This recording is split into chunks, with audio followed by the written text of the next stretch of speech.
antes,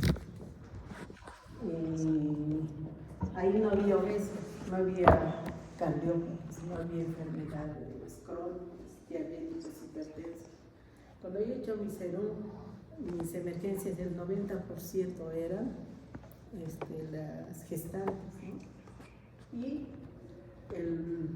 casi el 95% de las atenciones eran iras, ¿no? Solo eso. Pero ahora la realidad de ustedes es distinta. Va a encontrarse con pacientes cardiópatas, con artritis reumatoide, osteoporosis, ¿no? Diabéticos, ¿no? Entonces tienen que conocer más de estas patologías para poder tratar a nuestros pacientes.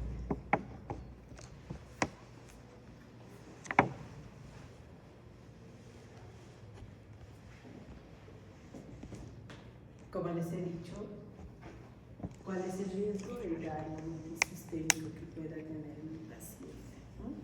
Y eso es lo que nosotros debemos evitar. Porque mi paciente puede tener un lupus controlado, pero en algún momento puede hacerme una falla renal, puede hacerme alteraciones neurológicas, puede tener problemas cardíacos, ¿no? O respiratorios. Entonces yo debo saber a qué se puede exponer el paciente, ¿no? Y esto es importante, ¿no? Esto es lo que ustedes tienen que saber. Cuando ustedes salgan, como les digo, a mí no me interesa que ustedes sepan, no, mi paciente no está yendo bien con el micofenolato, entonces le tengo que cambiar a tal medicamento, qué sé yo, ya le tengo que pasar a ciclofosfamida o tiene que recibir pulsos. No, lo que ustedes tienen que saber, sí conocer, ¿no? Sí conocer cómo puede hacer, pero no saber el manejo exacto. Lo que ustedes tienen que saber es cómo o cuando yo sospecho de la enfermedad, cómo hago el diagnóstico, en qué momento tengo que hacer la referencia al especialista, ¿no? Los problemas reumatológicos lo ve o el internista o el reumatólogo, ¿no? Entonces tengo que saber de manera oportuna, ¿no? No le voy a decir, porque hemos tenido pacientes que una esclerosis sistémica, una señora que fue vista en dermatología el 2023 y la dermatóloga le pone descartar dermatomiositis y le da sus exámenes y le da una contrarreferencia a su centro de salud.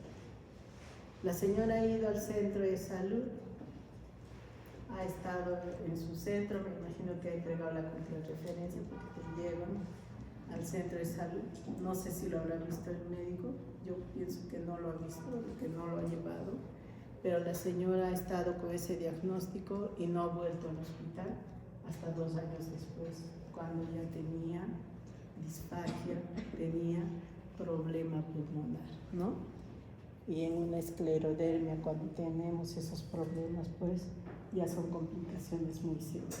O sea, son 2 años que se ha perdido con esa paciente. Entonces, es muy importante que ustedes sepan, solo ver la cara de la paciente y ya diagnosticarlo, ¿no? ¿Cómo yo diagnostico una esclerosis sistémica? La facies es muy característica, ¿no? La famosa facies de pajarito, ¿no? La paciente va a ser como que si hubiera hecho un botox, ¿no? Su piel va a ser toda, ni una arruga, ¿no? 50 años no tiene ni una arruga, ¿no? Como si se hubiera puesto un botox ahí. Entonces, o si le toco las manos, no va a ver los pliegues. Por eso es muy importante que ustedes sepan qué es lo normal para poder sospechar de lo normal, ¿no? Y también cuando viene un paciente con dolor articular, tengo que ver si es de carácter inflamatorio o no inflamatorio, ¿no? Entonces, y de acuerdo al tiempo, si es agudo o crónico. Cuando digo que es agudo, cuando mi patología o la sintomatología de mi paciente tiene menos de 6 semanas. Cuando digo que es crónico, cuando es mayor a 6 semanas. Existen varias literaturas donde vamos a encontrar otra clasificación, ¿no? Agudo, subagudo, crónico. Que básicamente, pues, crónico 6 semanas, agudo menos de 2 semanas y entre 2 y 6 semanas el subagudo. Pero no hay mucha diferencia entre agudo y subagudo. Vamos a tomar nosotros el corte agudo y crónico. Más de 6 semanas y menos de 6 semanas. Si es monoarticular, poliarticular o es oligoarticular, ¿no? Dependiendo del número de articulaciones.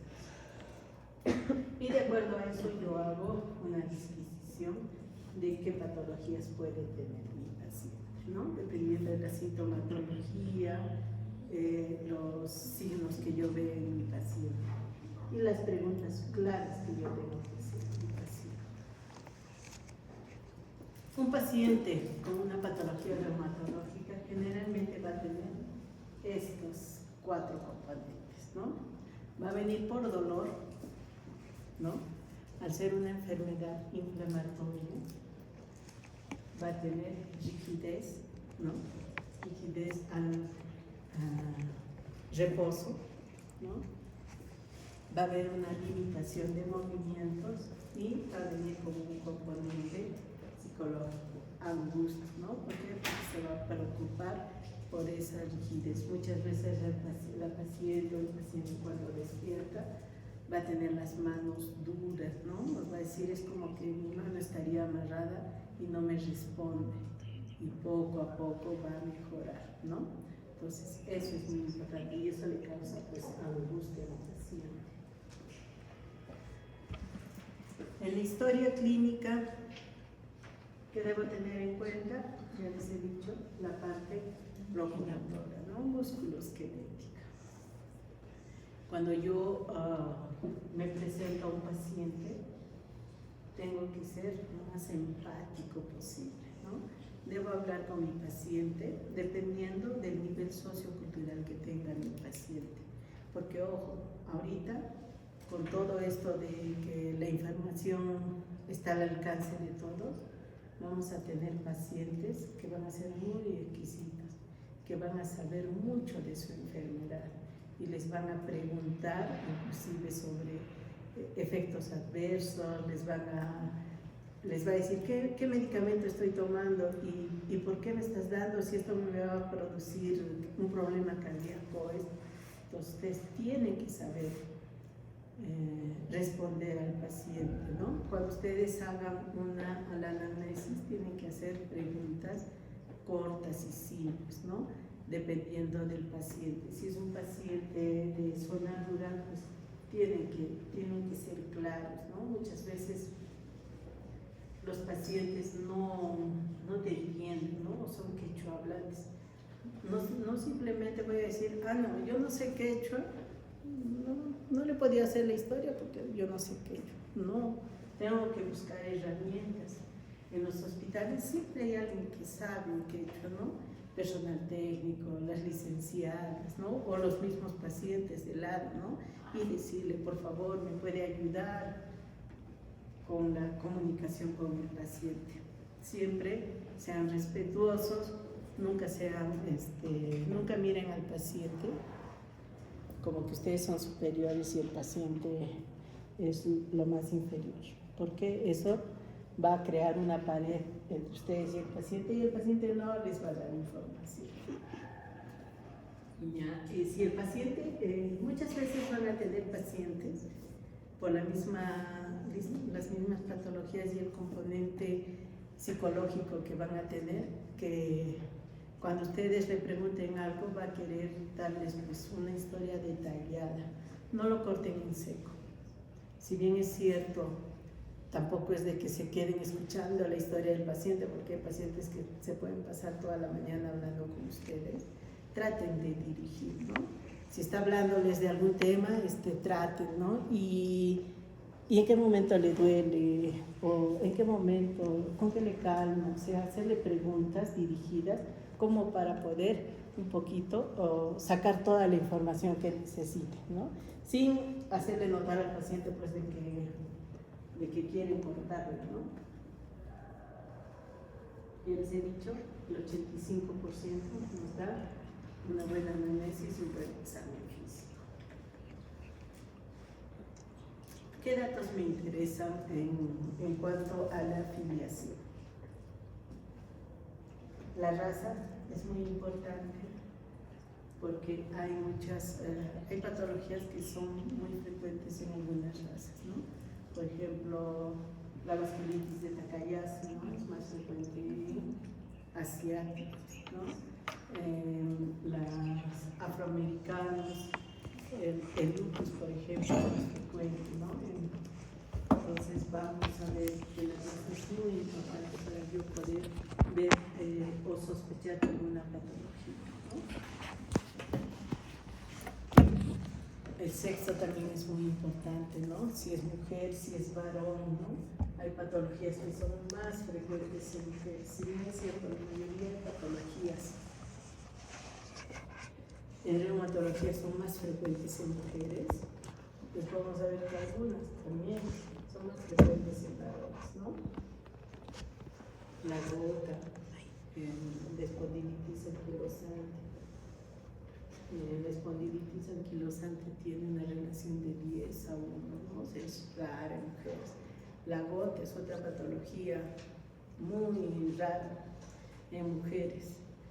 En mis casi 20 años de médico, yo he visto una sola paciente mujer con gota, ¿no? Todos los demás eran varones.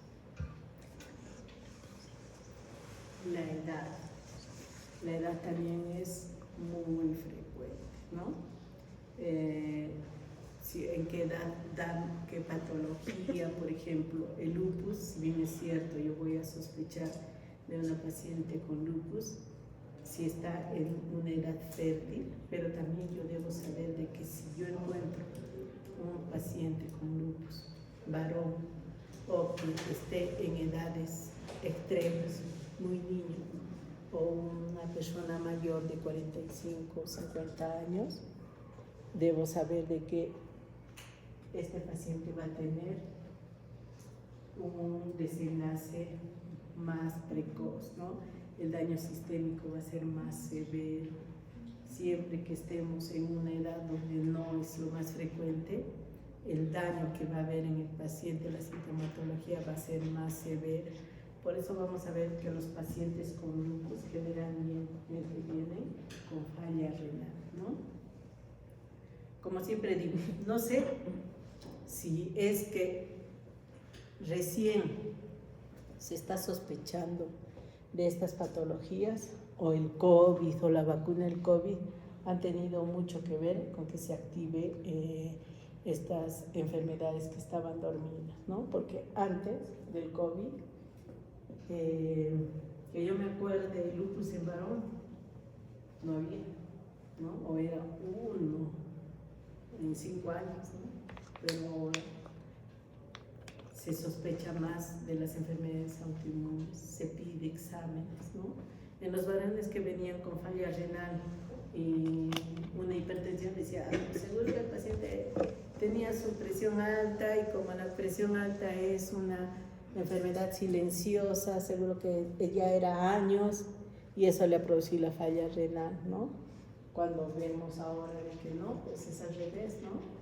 Que el paciente tenía una patología autoinmune, solo ha desarrollado una falla renal y esta falla renal le ha dado una hipertensión, ¿no? Entonces, ahora que se está pidiendo más estos exámenes de descarte, nos estamos dando con la realidad de que hay muchos varones que tienen estas patologías, ¿no?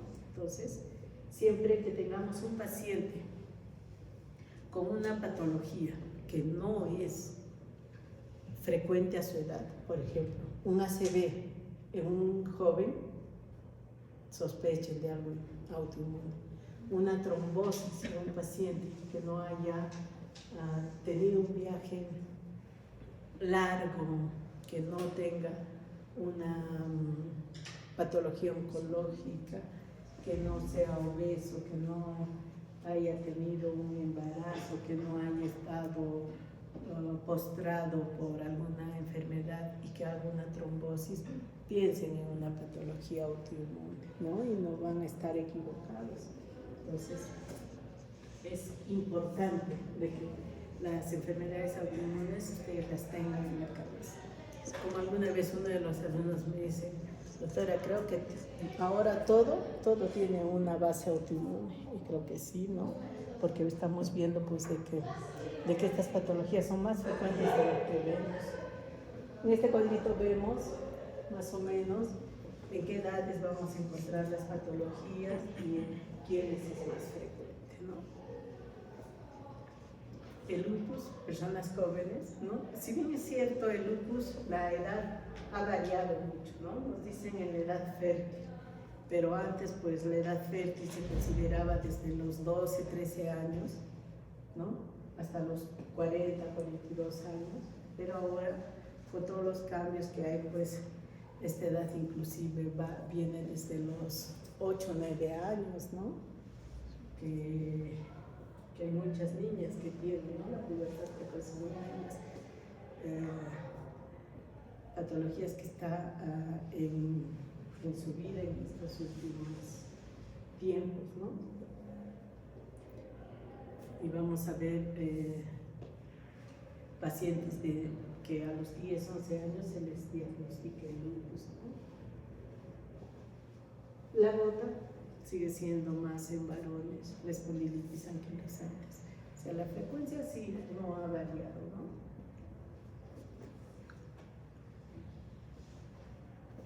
Nos olvidamos estaba más antes. La ocupación también tiene mucho que ver, ¿no? Con el.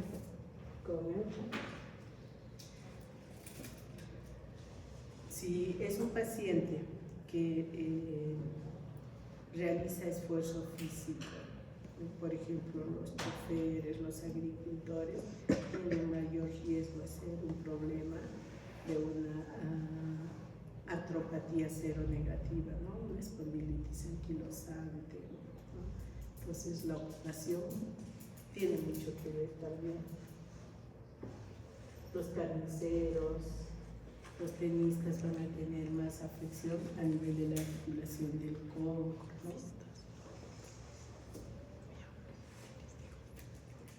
Y hemos hablado del clima, no tiene nada que ver con la frecuencia de la aparición de estas patologías, sino pues los que viven en zonas cálidas nunca sufrirían de patologías reumatológicas, ¿no? Los hábitos alimenticios, ¿no? Los malos hábitos, la desnutrición también tiene mucho que ver, ¿no? La gota es una de las patologías que va asociada al sobrepeso, ¿no? La obesidad, malos hábitos como fumar, tomar bebidas alcohólicas, ¿no? Estamos viendo las artritis infecciosas, ¿no? Pueden estar asociadas pues al tabaco. Vamos a ver que el tabaco es uno de los factores de predisposición para la mayoría de estas patologías, ¿no? Así que si fuman, chicos, es hora de que dejen el cigarro. Para las artritis virales, ¿no? El síndrome de Reiter, la artritis gonocócica, las enfermedades de transmisión sexual, ¿no? Que generalmente se da en pacientes muy jóvenes, ¿no? Entre 20 y 40 años, ¿no? Y las artrosis, como les he dicho, ahora con el incremento de la sobrevida, porque las personas viven más, porque antes pues la sobrevida era hasta los 65 años, ¿no? Ahora inclusive es hasta los 78 en mujeres, ¿no? 72 en varones, pero estamos viendo pues de que hay pacientes de 80, 90, 100 años, ¿no? Esto es muy importante, ¿no? Sobre todo los deportistas, los que hacen deporte siempre tienen que tomar un suplemento, ¿no? No hacer deporte, sobre todo los que hacen deporte extremo, tienen que equiparar su alimentación, una adecuada alimentación con el deporte. ¿Por qué? Porque si no, cuando pasen los 50, 60 años, van a sufrir de artrosis, ¿no? Los antecedentes familiares son muy importantes, sobre todo los de primer grado, ¿no? ¿Quiénes son los familiares de primer grado? Los padres, padres, hijos y hermanos.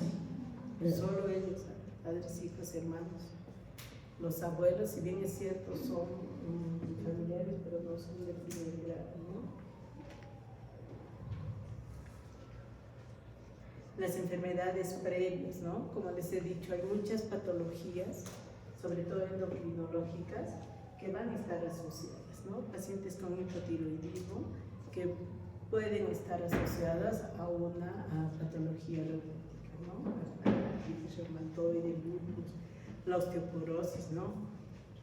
Hemos visto casos de hiperparatiroidismo que cursan con osteoporosis severas, ¿no? El famoso síndrome del hueso hambriento, ¿no? Donde el paciente pues es una galleta, ¿no?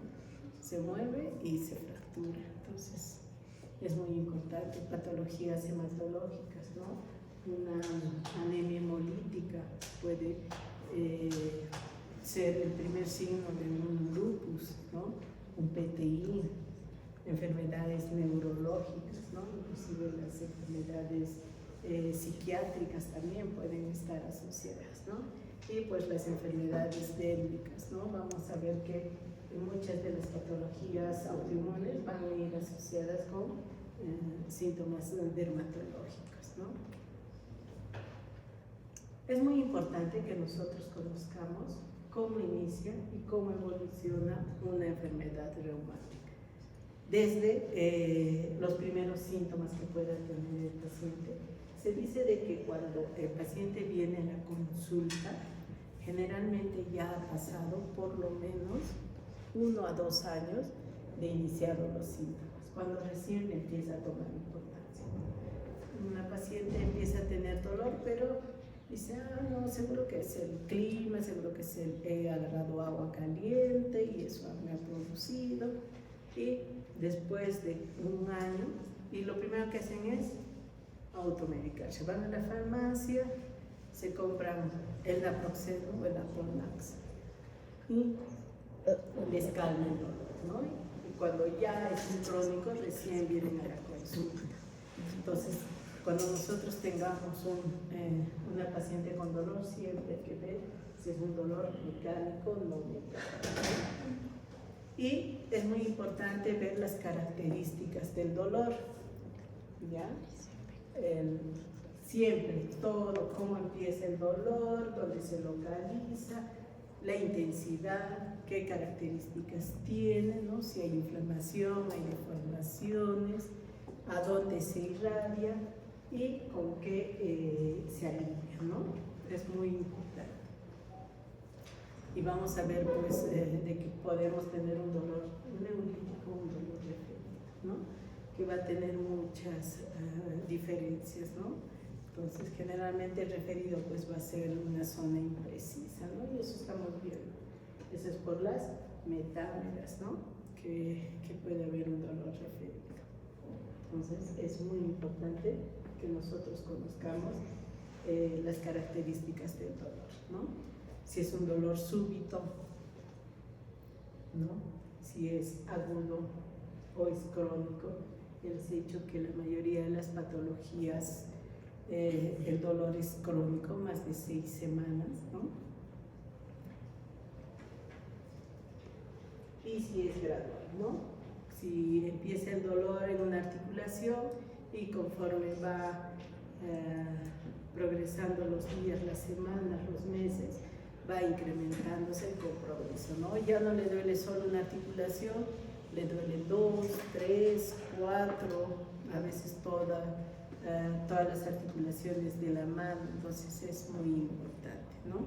Otra cosa que es muy importante es saber valorar la escala del dolor, la intensidad, ¿no? Cuánto le duele al paciente. Si bien es cierto, hay muchas escalas para poder valorar la intensidad del dolor, una de las que más se usa es el EVA, que va con un dolor menos de 4, leve, de 4 a 7, moderado, de 7 a 9, severo, y el 10 ya pues es insoportable. El 10 generalmente lo vamos a ver en gota, en artritis reumatoide, ¿no? Pero ¿cuál es la característica? Que le damos antiinflamatorio, le damos corticoide y va a calmar, ¿no?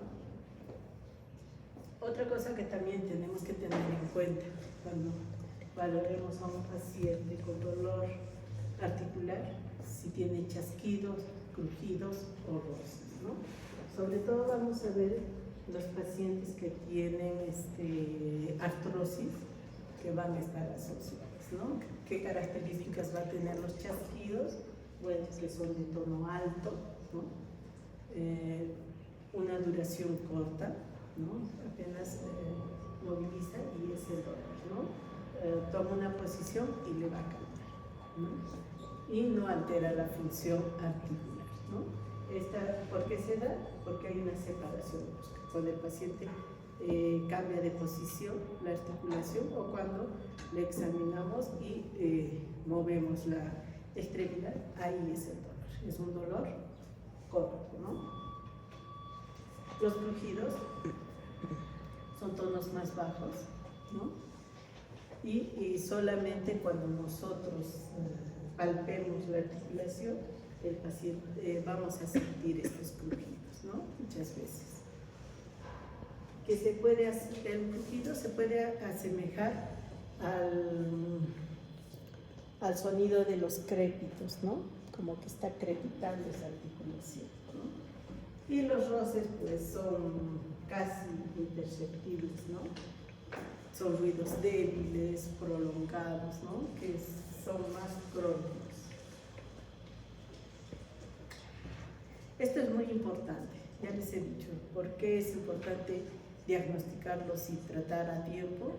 Porque va a haber alteración de la capacidad funcional, ¿no? Y esto va a depender mucho del grado de compromiso que haya, grado de compromiso articular que haya, y también de el deterioro o las deformaciones que va a haber en la articulación, ¿no?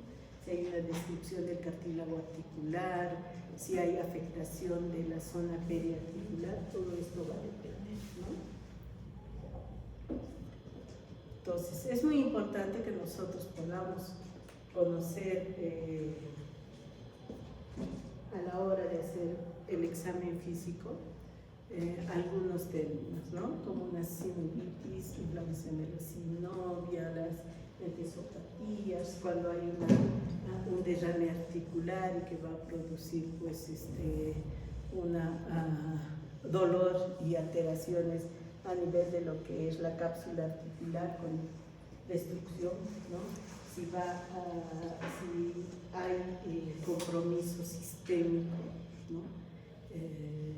Puede ser una paciente que tenga dolor articular, pero que venga con una patología hematológica, ¿no? Una anemia hemolítica, una pancitopenia. Entonces, todo eso tenemos que valorar, ¿no? Eso lo vamos a hacer en el transcurso del curso, ¿no? Cuando hablemos de cada patología, ¿no? La revisión por sistemas es muy importante, que eso lo vamos a ver más en hablamos de síndromes articulares, ¿no? Siempre, primero, hacer una evaluación ectoscópica de nuestro paciente, ¿no? Si vemos cambios en la coloración de la piel, si vemos deformaciones, ¿no? Si va a haber limitación del movimiento, entonces todo eso es muy importante, ¿no? Y es muy importante que nosotros, al hacer el interrogatorio al paciente, tenemos que considerar todas estas ítems, ¿no? Determinar pues si hay solamente un signo o síntoma o si son varios, ¿no? Si el proceso afecta una sola articulación, menos de 4 o más de 5, ¿no? Si hay síntomas constitucionales asociados, ¿no? Si hay un compromiso sistémico, si los síntomas son agudos o son crónicos, ¿no? Si hay antecedentes familiares de importancia, ¿no? Los factores desencadenantes, ¿no? Como por ejemplo la exposición a la luz ultravioleta, el consumo de algunos fármacos, ¿no?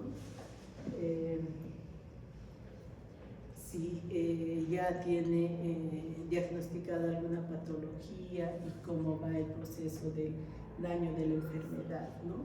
Y si esta patología pues ha producido alguna incapacidad funcional en el paciente, ¿no? Estas 5 preguntas que ven son muy importantes que ustedes tienen que considerar cuando hagan una historia clínica, ¿no? El tiempo, si es aguda o crónica, de acuerdo al daño, si es localizada o sistémica, si la enfermedad es articular, periarticular o extraarticular, si es una enfermedad inflamatoria o no inflamatoria, y por el compromiso articular. Monoarticular, una sola articulación, oligoarticular, de 2 a 4 y más de 5, poliarticular. Cuando yo hago el examen físico, pues tengo que ver, ¿no? Como un examen de cualquier otro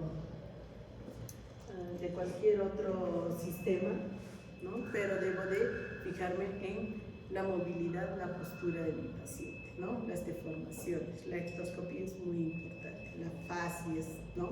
Todo. Y hacemos un examen por regiones, que esto lo vamos a ver ya en cada uno, pero para tener en cuenta, como un recuerdo, ¿no? Inspección, palpación, siempre que hago un examen de una articulación, puedo hacerla de manera activa o pasiva, ¿no? ¿Cuál la hace el paciente? ¿La activa o la pasiva?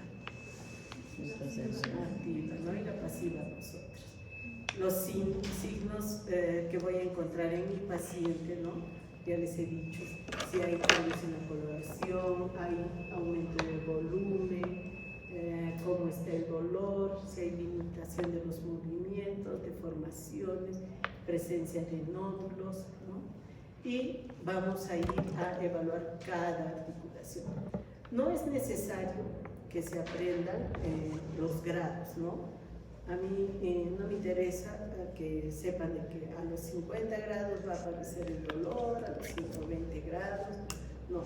Lo que tienen que saber es más o menos en ustedes hasta cuánto es normal que uno puede extender una articulación y cuándo ya hay limitación, ¿no? Y esto les va a ayudar cuando ustedes puedan valorar a un paciente, ¿no? En todas las articulaciones, ¿no?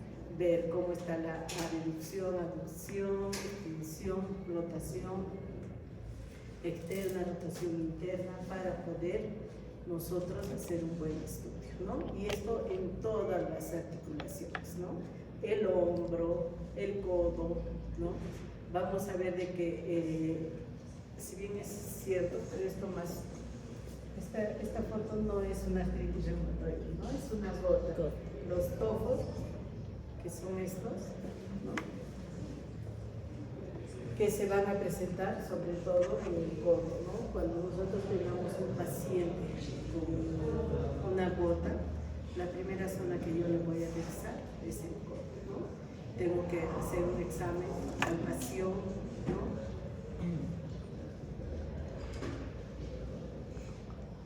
Los arcos, como les he dicho, no es necesario que se aprendan todos los arcos, ¿no? La muñeca, que es una de las zonas que vamos a ver que va a estar más comprometida en lo que es las patologías reumatológicas. La artritis reumatoide, lupus, van a tener afectación a nivel de lo que son las articulaciones pequeñas, la gota, ¿no? La gota también la gota le gusta, en la fase gotosa le gustan las articulaciones pequeñas, ¿no? Entonces es muy importante ver el compromiso de todas las articulaciones, ¿no? Y todas, la cadera, como les he dicho, es más importante cuando hablamos de una osteoporosis, ¿no? Osteoartritis. Las osteoartritis generalmente van a comprometer lo que es miembros inferiores, ¿no? Rodilla, cadera, ¿no? Los arcos de movimiento que tienen que tenerlos presentes para evaluar a un paciente, ¿no? La articulación de tobillo, cuando digo que hay dolor, hay limitación funcional, es muy importante. Sobre todo la ectoscopía en estos pacientes, ¿no? Entonces es muy importante que ustedes conozcan, ¿no? Otra articulación que también debemos de ver es la articulación temporomandibular, ¿no? Bueno, a nivel de lo que son las costillas es un poquito difícil, pero también en la práctica vamos a ver cómo se puede hacer la ocultación de la rodilla, ¿no? Cómo se tiene que poner el paciente para poder yo ocultar una columna, ¿no? Y las fases también, es muy importante que ustedes sepan para poder, ¿no? Como les he dicho, esclerodermia, fases de pájaro, el lupus, el eritema en alas hematomas, ¿no? La dermatomiositis, el tema y otro, porque también lo podemos ver en el lupus, ¿no? Wegener es una vasculitis de vasos pequeños, ¿no? Y la afectación ocular que vamos a ver en la mayoría de ellas. Entonces, en conclusión, un buen examen físico, una buena anamnesis me va a aportar prácticamente el diagnóstico, ¿no? En el examen físico, pues debo de tener en cuenta siempre todos los sistemas. ¿Por qué? Porque puede haber afectación sistémica, ¿no? Y vamos a ver pues, que con esto vamos a poder ver si estamos frente a la sospecha de una enfermedad reumatológica o habla de otro tipo de patologías, ¿no? Bien, chicos, entonces vamos a tener en cuenta todos estos exámenes para poder hacer un buen examen de los. Terminamos la próxima.